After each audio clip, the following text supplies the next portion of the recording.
మీరు మారిపోయారు sir. Temper సినిమాలో పోసాని కృష్ణమురళి పలికిన ఈ డైలాగ్ చాలా ఫేమస్. ఇప్పుడు అదే డైలాగ్ ఏపీ సీఎం చంద్రబాబుకు సరిగ్గా సరిపోతుంది. ఎందుకంటే చంద్రబాబులో ఇప్పుడు స్పష్టమైన మార్పు కనిపిస్తోంది. ఒకప్పటిలా ఆయన ఇప్పుడు ఆలోచించడం లేదు. విశాఖ ఎమ్మెల్సీ ఎన్నికల్లో పోటీ పెట్టకుండా ఉండడమే ఇందుకు నిదర్శనం. అయితే బాబులో ఈ సడన్ మార్పు వెనుక ఉన్నది మాత్రం డిప్యూటీ సీఎం పవన్ కళ్యాణే అట. తన 45 ఏళ్ల రాజకీయ జీవితంలో ఎవరి మాట వినని చంద్రబాబు పవన్ చెప్పిన మాటలను తూచా తప్పకుండా పాటించడంపై టీడీపీ వర్గాలే విస్మయం వ్యక్తం చేస్తున్నాయి. ఇటు జనసైనికులు మాత్రం సేనాని ఏం చెప్పినా ఏం చేసినా అందులో నిజాయితీ ఉంటుందని, దానికి ఎవరైనా ఫిదా అయిపోవాల్సిందేనని అంటున్నారు. అట్లుంటది పవన్తోని అంటూ కాలరగరేస్తున్నారు జనసైనికులు.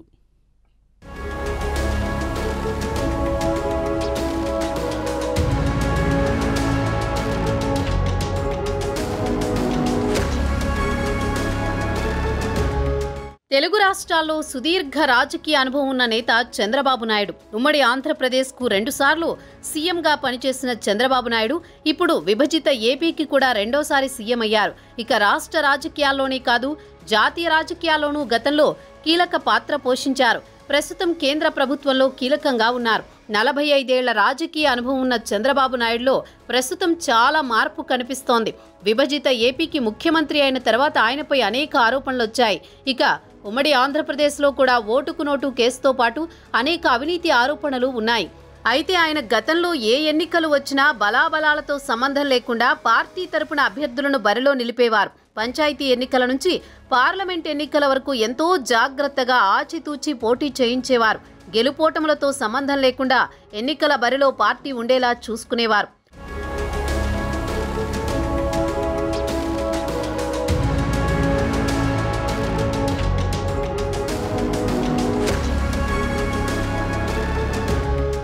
కానీ ప్రస్తుతం చంద్రబాబు నాయుడులో ఎంతో మార్పు కనిపిస్తోంది.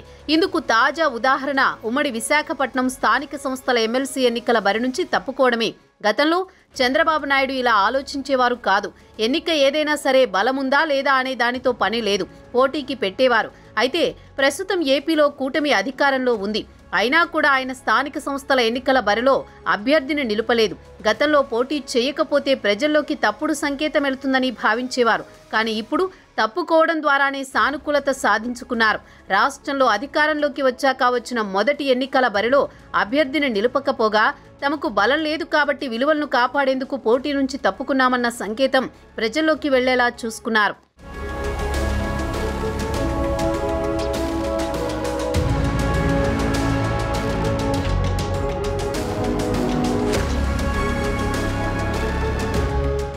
ఉమ్మడి విశాఖ స్థానిక సంస్థల ఎమ్మెల్సీ ఎన్నికల్లో పార్టీల బలాబలాలు పరిశీలిస్తే ఇక్కడ వైసీపీకి 600 ఓట్లకు పైగా బలం ఉంది. టీడీపీకి కాస్త అటు ఇటుగా 200 ఓట్లున్నాయి.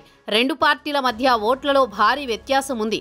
ఇక్కడ వైసీపీ అభ్యర్థి గెలుపు దాదాపు ఖాయమే. ఈ నేపథ్యంలో అధికార టీడీపీ అభ్యర్థిని బరిలో నిలిపితే ఓడిపోయే అవకాశాలే ఎక్కువగా ఉన్నాయి. దీంతో అధికారంలో ఉండి ఓడిపోతే ప్రజల్లోకి తప్పుడు సంకేతాలు వెళతాయి. ఈ నేపథ్యంలో హుందాగా తప్పుకోవడం ద్వారా సానుకూలత పొందొచ్చన్న ఆలోచన చేశారు టీడీపీ అధినేత చంద్రబాబు. ఈ క్రమంలోనే పోటీ చేయడం లేదని హుందాగా ప్రకటించారు.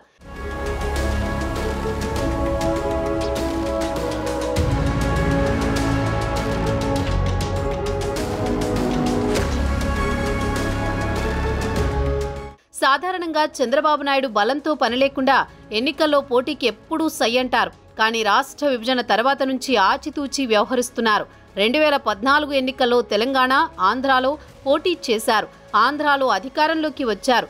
తెలంగాణలో కూడా చెప్పుకోదగిన సీట్లు సాధించారు. కానీ తర్వాత తెలంగాణలో మారిన రాజకీయ పరిణామాలతో టీడీపీ ఎమ్మెల్యేలు బీఆర్ఎస్లో చేరారు. దీంతో చంద్రబాబు నాయుడు 2018 ముందస్తు ఎన్నికల్లో మరోమారు కాంగ్రెస్తో కలిసి పోటీ చేశారు. కానీ ఈ ఎన్నికల్లో పెద్దగా ప్రభావం చూపలేదు. ఈ నేపథ్యంలో 2023 అసెంబ్లీ ఎన్నికల్లో పోటీకి దూరంగా ఉన్నారు. పార్టీ బలహీనపడడంతో పోటీ చేయలేదు. ఇక తాజాగా ఏపీలో అధికారంలో ఉన్నారు. అయినా విశాఖ ఎమ్మెల్సీ స్థానంలో తమకు బలం లేదని పోటీ నుంచి తప్పుకున్నారు.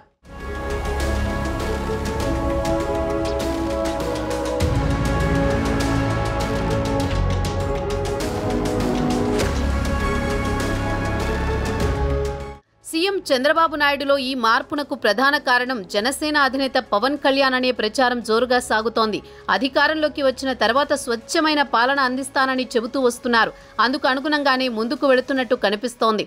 ఎన్నికల్లో నిలబడకపోవడం వలన వచ్చే చెడు కంటే ఎన్నికల్లో నిలబడి గెలిచినా ఓడినా వచ్చే అప్రతిష్టే ఎక్కువగా ఉంటుందని కూటమిలో కీలక భాగస్వామి జనసేన అధినేత పవన్ కళ్యాణ్ సూచించినట్లు తెలుస్తోంది. పవన్ అభిప్రాయాన్ని పరిగణలోకి తీసుకున్న చంద్రబాబు విశాఖ ఎమ్మెల్సీ ఎన్నికల్లో పోటీ చేయవద్దని నిర్ణయించినట్టు తెలిసింది. ఏది ఏమైనా చంద్రబాబు నాయుడు తన సహజ వైఖరికి భిన్నంగా వ్యవహరించడం మాత్రం ఇప్పుడు చర్చనీయాంశంగా మారింది. రాజకీయాల్లో చంద్రబాబు తన నీడని సైతం నమ్మరని ఆయన్ని దగ్గర నుంచి చూసిన వారు చెప్పే మాట. అలాంటి చంద్రబాబు పవన్ మాటను తూచా తప్పకుండా పాటించడంపై ఏపీ పొలిటికల్ సర్కిల్స్లో ఒకటే చర్చ సాగుతోంది.